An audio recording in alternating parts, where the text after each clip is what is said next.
let me summarize where we got to at the end of last week. I suggested that the general strategy of Kant's entire philosophy was the Copernican Turn, and I said that the Copernican Turn was Kant's view of the critique of metaphysics. That the Copernican Turn was a turning away from the idea of our being able to attain a God's eye point of view on the world. And to say that we're unable to have a God's eye point of view on the world is equivalent to saying that we cannot see the world as a whole. We cannot see the world as unconditioned. That we cannot see the world as a totality. That, to use Heidegger's idea, we cannot make the world fully present to ourselves. So this is really the critique of presence. It's the idea that we are finite knowers. So one other way, Kant's way of saying it, is to say we cannot know the world as a thing in itself. The Copernican Turn, then, is a shift or radical reorientation in which we move, to use some trite, old, but useful ideas, from a closed world to an infinite universe, but also from the idea of knowing the infinite to infinite knowing, knowing without end. Knowing without end, infinite knowing is the position of finitude. It's finite knowing. Now, to talk in terms of finite knowing, to say that we cannot have a God's eye point of view is equally to say for Kant that there is not one even human perspective on things. That our engagements with the world are themselves perspectival. And the simplest way of saying this is Kant thinks there are two irreducible and necessary perspectives that all human beings must have in their orientation to the world. Namely, the perspectives of being agent and of being a spectator. And what we've been talking about is the spectator's perspective, or what is sometimes thought the third person point of view, viewing things as objects. And this will contrast with, what I'm going to pick up in a couple of moments, the first person point of view, the view of ourselves as engaged agents in the world. So this is the standpoint of subjectivity. This is the standpoint of objectivity. And for Kant, these are, again, both irreducible to one another. You can't totally capture what's important about the agent's way of encountering the world from a third-person scientific, epistemic point of view, nor can you have everything from the point of view of the agent. Trivially, just to see this,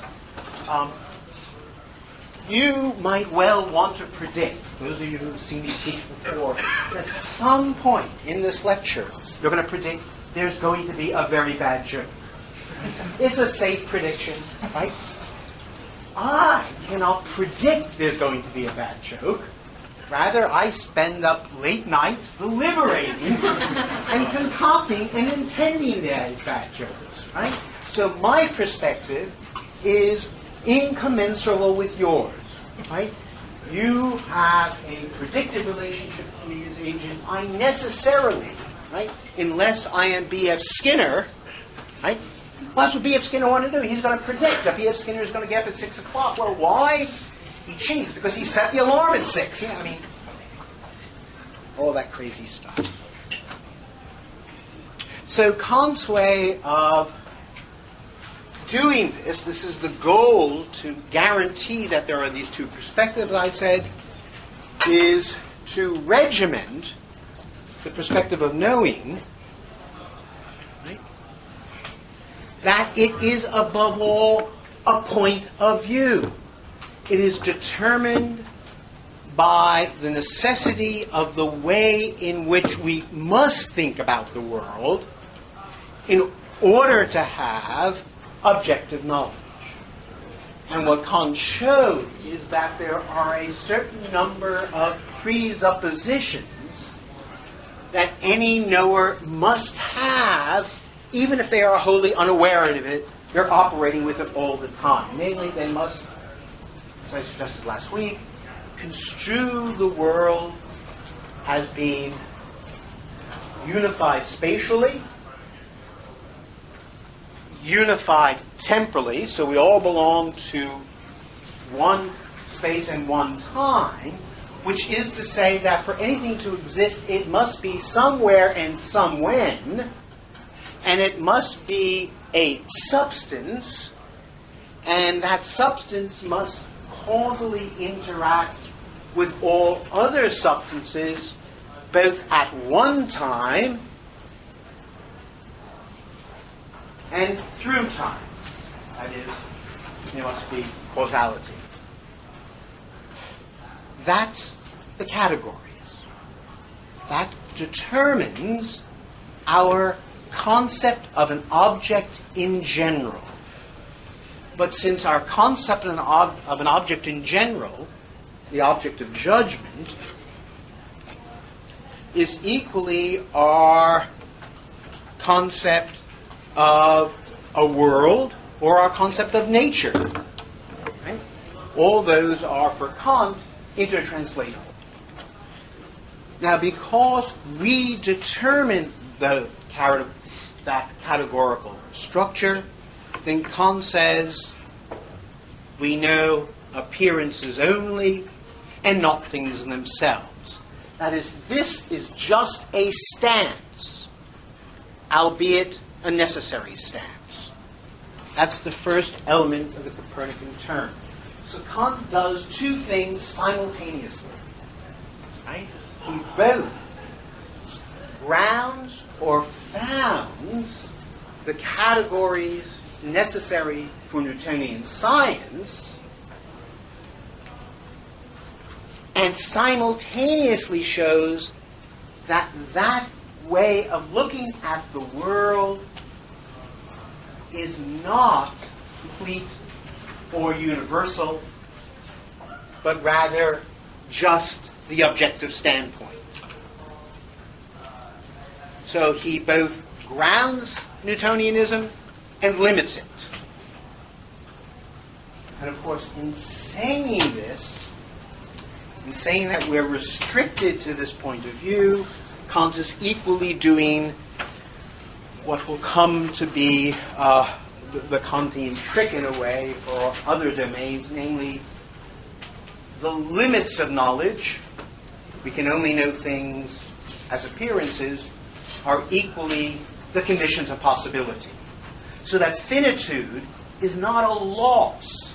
Finitude is not a restriction. Finitude is not a privation. Right? And it's not only because the limits of knowledge, our stance, are equally the conditions of possibility that open or reveal or expose or articulate our having a world at all. The second perspective, the one that he puts forward in the Critique of Practical Reason and in the Foundations of the Metaphysics of Morals, again depends on a Copernican turn, again depends upon finding a way of overcoming the debate between empiricism and rationalism, and to remind you, right, what I said last week, the reason why empiricism and rationalism, one of the two things they share is they are both, in their different ways, forms of realism, which is to say they think there's a thing in itself, and the difference between rationalism and empiricism is rationalists think we can know it, empiricists think, not so well. But they both actually are fully committed to the realist picture. In ethics, the debate is between, say, a Hobbesian form of empiricism, where what is good is what I desire, versus moral rationalism, where one does the objectively impersonal good. Now, the simplest way of setting up Kant's Copernican turn here is to ask ourselves the question, assume there is a good. The good is described realistically. You can think of it in any way you want. It can be the greatest happiness for the greatest number. It can be principles given by Moses in the Ten Commandments. It can be any rational input you like. The question we want to ask, assuming the good is a real object, is simply this. What is the relationship between my desire and the good? Now, there are just two possibilities here. Either I'm contingently related to the good, or I'm necessarily related to the good. That's it. That's exclusive possibilities here. Now, what if I'm contingently related to the good? Well, that's a problem, because then it means that morality is wholly contingent and accidental. Above all, it means there are no obligations, because I cannot be obligated to the good if I don't desire the good. I don't know anything about it. So if my relationship to it is contingent, then there's no obligation. Okay, so we want obligation. So let's say I'm necessarily related to the good. But then I have no freedom. If I am determined to desire the good and cannot desire otherwise, then there's no freedom, and therefore there's no morality either. So either view ends up entailing, and I mean that for Kant, every previous morality, Plato, Aristotle, all the medievals, Hume, Hobbes, all of them actually made morality impossible. Either because they were deterministic or because they were contingent. Kant's solution, properly stated, Kant thinks that what we must demonstrate, if what I've said now makes any sense, is that we are both obligated to do the good and we are free.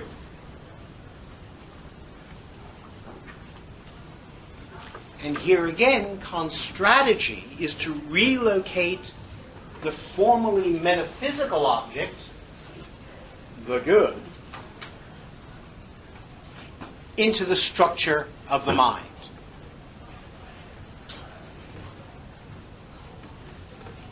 And the structure of the mind here involves a law of reason. And that law of reason is called the categorical imperative. The categorical imperative states, act only on that maxim through which you can at the same time will that it should be a universal law. Act only on that maxim through which you can will that it be a universal law. Well, that hardly sounds like the solution to all the problems of ethics, but it certainly comes damn close, and here's why. First of all, I want to say that this really is a principle of reason because it stipulates only what is involved in acting consistently. That is, the categorical imperative stands to action as the law of non-contradiction stands to statements or sentences. That is, it is a minimal normative rule for consistency in action. Now, if that's right, and I'm going to try to convince you of this in a minute, if that's right, then Kant can hold that this requirement is a requirement for all rational beings. Even God must act on the basis of a categorical imperative. However, God is not obligated by the categorical imperative. And the reason God is not obligated by the categorical imperative, at least rumor has it, is because he does not suffer the dealer does not suffer temptation. In order to suffer temptation, there must be a competing source or spring of action, and that's that we are sensuous and desiring beings. So we are the kinds of being who have two independent springs of action, two different sources that motivate us to action. Namely, our desires and reason. And therefore it's important for Kant that reason be independently motivating. So the reason that the moral law, which is again nothing more than the law of non-contradiction for action, the reason that for us it's an obligation is because we are sometimes tempted to act inconsistently, to act against it. Now, the law of non-contradiction and the categorical imperative are merely formal. They are pure forms with no content of their own. So the question is, and here's the mystery, how can something that has no content of its own nonetheless be the source of morality? Well, take a look at your handout. I am 99% sure that I stole this from John Rawls. And he says that the first thing to say about the categorical imperative is, for Kant, morality is not a spectator sport. Morality is telling you what to do. Morality? Is this what seems to me an archetype? Is this a priori? Yeah.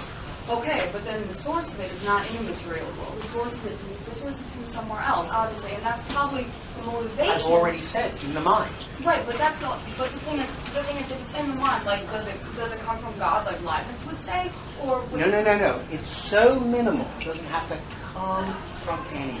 But it's a universal law that everyone has. Right. Okay. Because it's a minimum ground of intelligibility, which we discover through action. So, in the same way we discover... So, for Kant, the only things that are innate are the logical functions of judgment and the moral law. And he says we discover the moral law, right, by a very, very simple way. And the example he gives is in the Critique of Practical Reason. And for Kant, it's the raciest moment in all of Kant.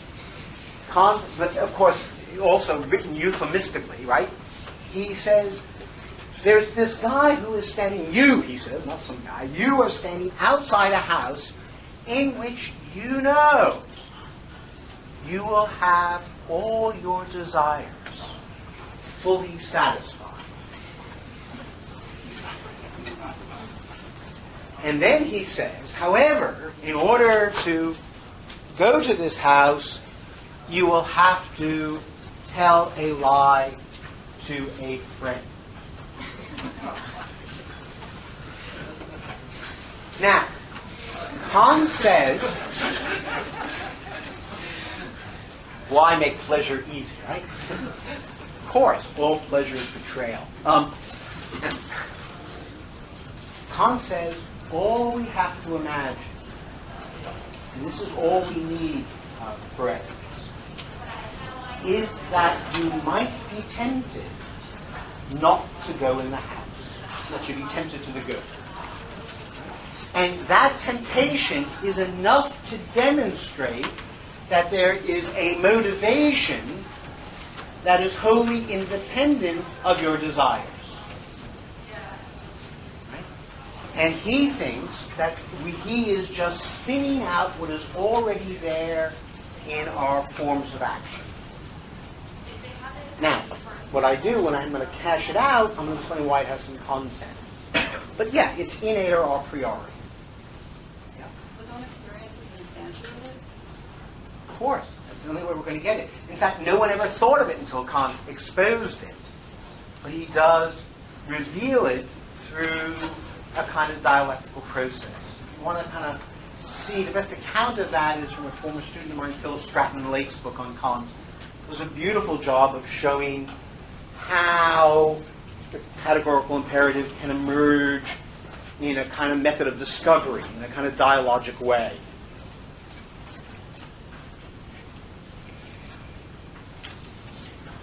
So what it's going to be is, what we want from ethics for Kant is a form of deliberation, how to deliberate about what to do. And the form of deliberation has two steps. The first step says, we always deal for Kant with maxims. Maxims are, I want this, it's so complicated, but just take it that maxims are broad intentions. So, I intend to do X in circumstances C to achieve some Y. And the first step in all action is not the categorical imperative, but the hypothetical imperative. And the hypothetical imperative says, you must, if you really intend the action, then you must have an idea of at least the necessary and ideally a sufficient means for doing it. You cannot intend the end without intending the means. And that turns out, although it's, again, an imperative, it's an analytic truth. Why is it an analytic truth? Why is the hypothetical term analytically true? Ruby? He's a logician just like Hegel and Leibniz. yeah, that's not the answer. I mean, but why is it? What makes it analytic? It sounds surprising that this heavyweight thing, you must intend the necessary and ideally the sufficient means. Why is that analytic truth about intending to do X?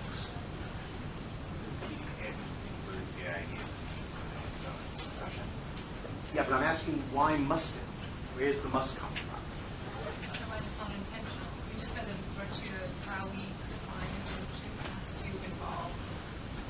All right. Anything else would be a wish, or a musing, or a dire hope, But so people say, I intend to be a doctor, and then they go and sit in front of the TV and eat lots of popcorn. And what do you mean you intend to be a doctor? Well, I really, really would like it if I woke up tomorrow morning. I just graduated from Harvard Medical School, right? It's not an intention, it's necessarily the means.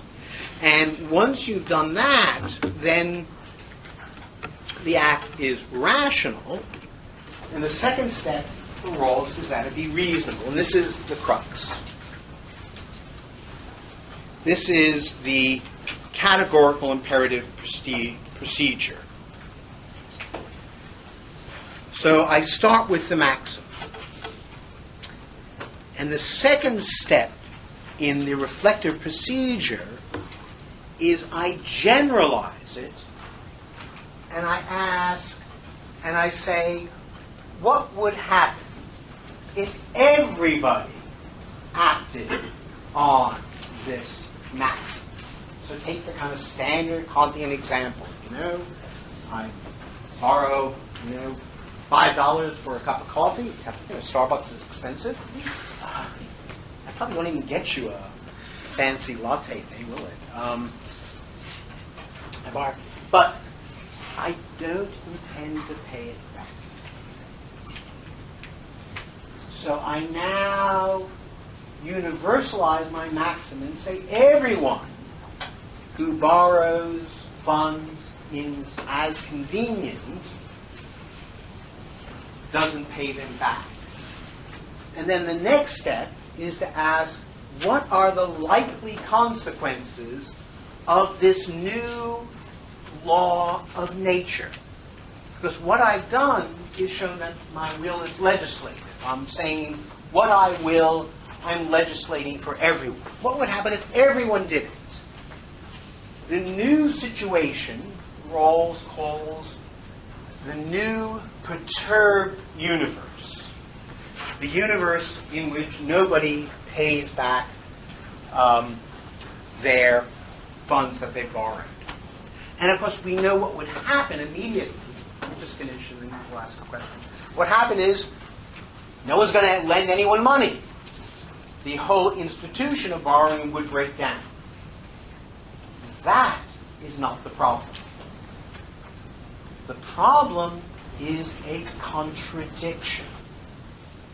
Because I am willing to absolutely opposite states of affairs. I am both willing that everybody continues to pay back what they borrow, and simultaneously, in my very action, I am willing the opposite state of affairs. So I am literally in a contradiction with myself. So what the categorical imperative reveals is an actual contradiction in my action. I am both simultaneously willing to contradictory states of affairs. Now, the reason that this is powerful, as everyone has noticed, is because it shows that in immoral activities, I am making an exception for myself. I am excluding myself from the run of mankind and using everyone else for my private purposes. Or to say it another way, all immoral action is a form of free riding on the goodwill of others. So it looks like this notion of universality is part of literally the grammar of human action, but at the same time it seems to capture a deep moral intuition, namely, in acting, we must treat all others as agents like ourselves and never merely as means to satisfy our private desires. All of that from consistency in action. There was a question, yeah? Yes. So the question is sort of a comment, but if everyone borrowed $5 from everyone else, the system would equalize itself. It's not, you get the universality. No, absolutely right. It's everyone, when convenient, borrows money and does not return it. It's not the idea that everyone borrows. We're universalizing is the significant content of our maxim. Right? Which is why I said the question of maxims is one of the deepest in Kant, because we have to figure out what is the deep content and what would be a trivial way of getting around it. Almost lots of criticism of Kant depend on cooking the maxims. Right? So there's a huge literature on making them. As I just tried to do. As you tried to do, yeah. Or you make them more peculiar, I'm not going to borrow money as convenient. I'm going to borrow only from the person in the front row of the... Right? So make it overly particular. And then, of course, if it's universalized, nothing happens except somebody gets broke, right? One guy. That's all right. You can live with that. Ruby? So that's the contradiction I mentioned in the letter. No, the categorical imperative is not analytic. Right. No. The contradiction Yeah. is just a contradiction. Yeah. It's just a contradiction. But the thing is, it's like writing on A is not A. Absolutely. Whatever. For actions. And yet it has all this content. Yeah. Exactly right. So again, I just want, for the purposes here, the point is the Copernican Turn. To give us an irreducible standpoint. Another way of saying this, since I have not, is to say that Kant says that the categorical imperative is equally, and it's a shocking thing to say, the law of freedom. Why is that? Well, what he means by this is that only by acting in accordance with the categorical imperative as an independent spring of action is it possible for me to have my actions as self-determined and not determined by something outside me. And he takes it that if I always act on the basis of my desires, right, then it's not me that's acting. I'm not deciding what to do. It's my desires that are deciding what to do.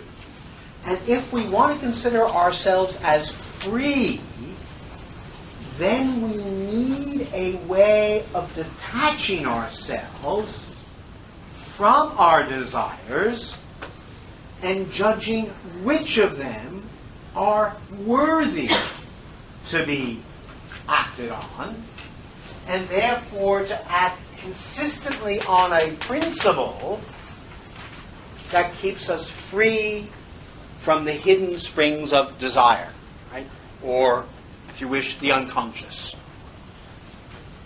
And Kant was perfectly aware. He says, he was an interesting kind of skeptic. He says, we do not know if anyone ever has acted on the basis of the categorical imperative. Because our hearts are dark. We do not know what the real motives of our action are. We do not know them, right? But all we can do is intend the right thing, and to intend the right thing is to intend to act in accordance with the moral law. Hence, only by acting in accordance with the moral law, the batteries run down, can my action be free, which for Kant means autonomous, that is, I give the law to myself, and I do not follow the law of another, including the laws of nature, whatever. Okay. In this way, Kant has accomplished what he set out to do, namely simultaneously grounding and refounding the rationality of Newtonian science and showing the freedom of the will. Kant, of course, does not know, we cannot know, that we are free. And Kant says no one knows, right? Freedom is not an object. Freedom, I want to be careful here, freedom is actually only available to us from the first person point of view.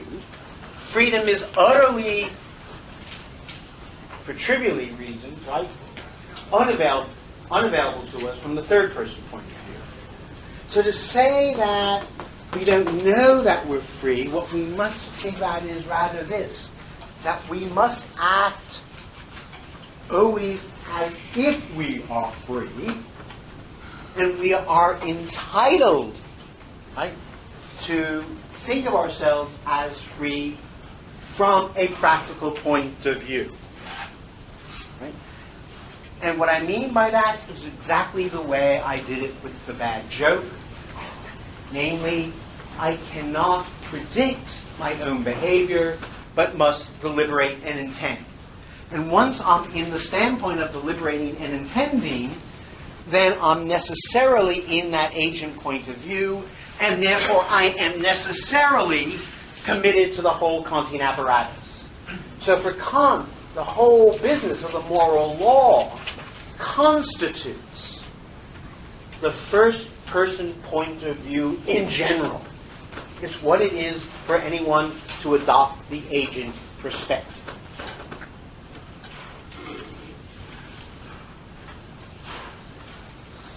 But now, and this is all I want to do by way of introduction to the third critique, this sets up a radical dualism.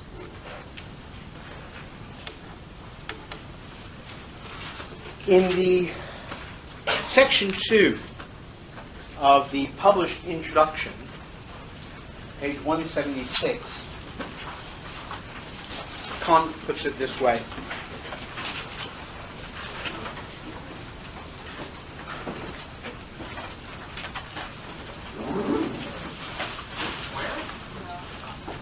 The published introduction,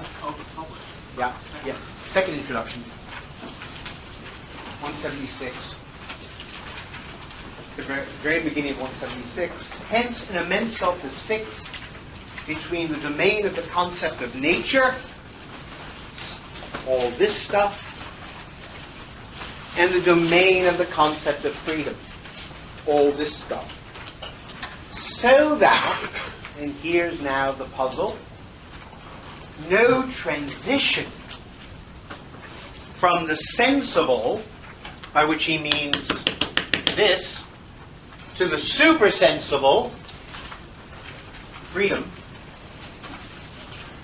is possible, just as if they were two different worlds, the first of which cannot have any influence on the second. So he's given us these, his strategy had been to divide and conquer, right? To save freedom by limiting the objective world and putting it in this independent perspective. But he realizes this raises a puzzle. He says, yet the second, the freedom, is meant to influence the first. That is, when I act morally, I actually intend to change the sensible world. I intend to make you happy. Right? I intend to treat you virtuously and well. Sometimes. But whatever I intend my actions are not only my ideas in my head, but things I want to realize in the world. The concept of freedom is to actualize in the world of sense the purpose enjoined by its laws. Hence, it must be possible to think of nature as being such that the lawfulness in its form will harmonize with at least the possibility of the purposes we are to achieve in nature according to the laws of freedom. That is, he says, if morality is to be possible, it has to be actualizable in the world. But to imagine that it's actualizable in the world means we have to imagine, at least we have to be able to think the possibility that the laws of nature, Newtonian science, does not make the realization of morality impossible. And nothing we have seen thus far, he says, has shown that. So, he hypothesizes here, there must, after all, be a basis uniting the supersensible that underlies nature and the supersensible, the concept of freedom contains practically, even though the concept of this basis does not reach cognition of it either theoretically or practically, and hence does not have a domain of its own. So he says, implausibly, by the way, I mean, this is the most implausible idea in all of Kant, that if this is to be realized here, then we have to imagine that underlying the two of them is some third supersensible domain that would allow us to think about how they were united. Now, I will talk about this, but not a lot. It is one of the motives for this book, but it's its least plausible idea for reasons I'll come to. Yeah? Hegel's philosophy begins with Kant's third critique. Okay. Nonetheless, I want to do the nonetheless, Kant's two perspectives here raises a problem. And it raises a problem in all sorts of ways. The first is exactly how do we make sense of these two absolutely exclusive domains? A domain of freedom that's, as it were, in the head, in the mind, in intention, and a domain of causality that is everywhere else. How does that harmonize? Sometimes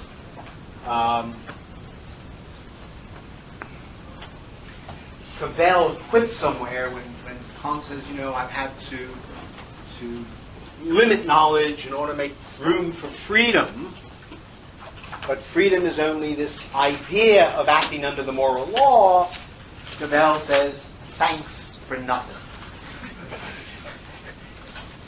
This way of settling it may be deeply unsatisfactory. Secondly, and more to the point, it should immediately give us a tremendous question about the nature of art and aesthetics. If this stuff says what is and talks about the truth, how the world is, and this talks about how the world ought to be, what's left over? If one of them says everything about there is to say about how the world is, and the other says everything there is to say about how we would like the world to be, how it ought to be, then exactly what isn't said, the way in which Kant has carved up this space, prima facie, it looks like there is no room for art to do anything whatsoever. Indeed, he seems to have made sure that there's no place for it. He seems to have exhausted the possibilities of thinking about the world. So the first thing I want to do this evening is say that he hasn't. Before that, I want to do one last thing before we have a break, and that is I want to continue the theme of the Copernican turn with the notion of judgment. Here, in the critique of judgment, the duality that Kant is thinking about is again pretty obvious.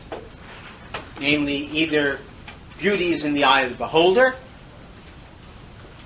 in which case it's pure subjectivity, or beauty is determinate according to some rule. That is, there's some factual fact of the matter that determines whether an object is beautiful. So we can say either your lavender mist is or is not beautiful for each viewer independently of any other, or there's some ultimate matter of fact, some real something out there that we can point to that would determine whether it was beautiful or not. That is, beauty is a real property. So, the duality seems either beauty is in the eye of the beholder, or beauty is factually objective and determinable by some rule. Well, unsurprisingly, no one's ever discovered a rule of beauty, and I guess lavender mist would be a tough example to demonstrate exactly what the fact of the matter is. Sir, formalism. Well, Kant's is going to be a form of formalism, but for reasons I'll come to. Kant thinks that aesthetic judgments indeed are either right or wrong. Hence, they are objective. In that sense, he agrees with traditional rationalism. However, and this is what makes his view so startling, he equally believes there are no rules for determining this. Hence, that there is an ineliminable moment of subjectivity. Now, it matters that the third critique is called a critique of judgment. That is, unlike previous aesthetic theories or theories of the beautiful, he is shifting his focus again from the object, the realist way of doing it, to the judgment about certain kinds of objects, the ones we find beautiful. So the Copernican turn again is to look at not the thing itself, beauty, but our capacity for judging beauty. And in thinking about our capacity for judging beauty, we necessarily have to take into account both features of the subject, that is, the character, nature, and qualities of their judging, and the features of the object that are the intentional correlates of that form of mental activity. So the object is brought in, but only now as part of a united subject-object structure.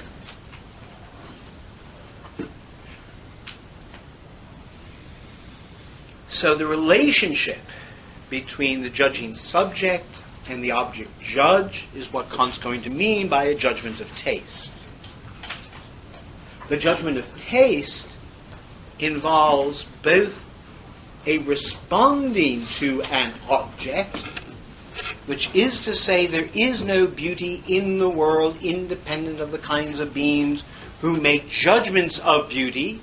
In that sense, beauty is in the Baha'i of not the beholder, but of we beholders. Kant will even say this judgment speaks with a universal voice. So it involves indeed beholding, but a beholding and a comprehension of that beholding, that is, judgments of taste, are a particular understanding of ourselves as judgers, how we take our judgments, and what we're taking them to be is specified in our relationship to that object. So it is both a responding and a reflective comprehension of a responding in relationship to an object specified by that responding. All of this we're going to spend weeks on, but I'm just trying to get the Copernican way, let's call it the anti-Platonic way. It's not that there are out there some beautiful objects, independently of the kind of beings who make certain types of judgments. Now, what will separate aesthetics from what so far sounds like psychology, and what is wrong with Paul Guire's first book, and I didn't put it on the reading list. I did. But he reduces it to psychology. I mean, he spent years working on it. He just didn't get it at all. He's since been making amends. But I think it's a long apology. Anyway, what will separate aesthetics from psychology will be the fact that there are new, a priori, justifying grounds for the judgments of taste. That is, I will be able to not only show the character of these kinds of judgments, but to show that I'm a priori justified in making objective judgments like that. These grounds are the so-called principle of subjective purposiveness, and the contemplation of an object with respect to this principle is going to be this complicated story about the harmony or the free play of the mental faculties. But don't worry about it. Okay. So critique of judgment emerges in this seemingly airless environment.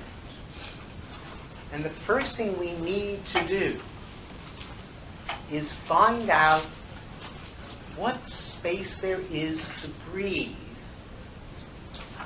between the exhaustiveness of the first-person point of view and the exhaustiveness of the third-person point of view. What else is there to talk about, and how is talking about that going to be connected to these questions of art and aesthetics? Let me stop there. Any questions about where we are? All this was just a setup. We haven't started the book yet. This is kind of Tristram Shandy stuff, right? I can keep going and we can never stop. Just a bit about the motivation. I mean, here I've got almost everything on this side, and I've caught most of the world up. What's my motive?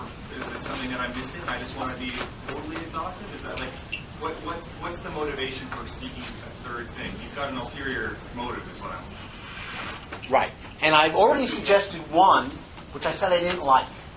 Right? And the one was that this duality is too dualistic. That you can't have merely freedom here and objectivity here with no connection between them, because freedom is about changing the world. And therefore there has to be a way in which we can talk about the way in which agents interact with the world. And Kant has not even got that as yet. So that's his overt motive. I'm going to try to convince you it was a late bad idea that he thought of when he was almost finished writing the book. And he had a much better idea at the beginning.